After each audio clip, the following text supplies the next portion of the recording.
North Wales at the Horseshoe Pass, the helicopter is still following the lone rider who's defied the authorities and riding over footpaths and protected areas at will. What drew our attention to it was the manner of his riding. Officers on the ground we had countryside wardens there working in conjunction with the police up on the hillside, and we were speaking to them on radios. And they were advised us that the manner of riding of this particular rider was extremely dangerous, very fast.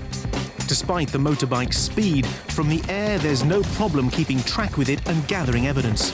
On this particular day, I was in the front of the helicopter. What we do then, we give a commentary to the officers on the ground where this motorbike is, and Dave's job in the back is to follow this bike wherever he goes and to communicate with the pilot so that the pilot is able to put us in the best position to get the best footage of that bike on the ground. Flying in the North Wales hills may be spectacular, but it's not without its problems and dangers. As a pilot, you have to be aware of exactly where you are.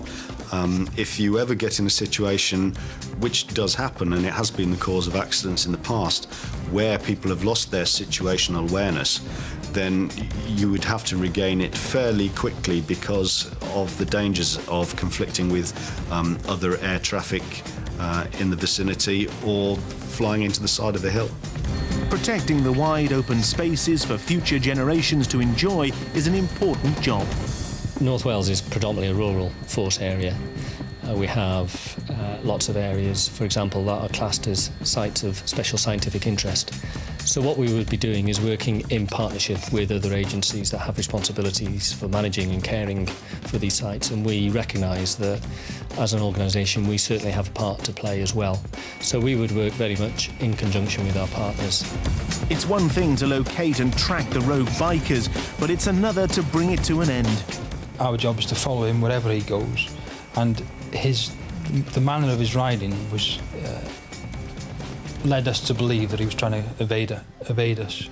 So our job then is just to follow him until we can get a local officer into a position where to speak to him. Easier said than done. The off-road biker can evade normal ground vehicles for as long as his petrol holds out.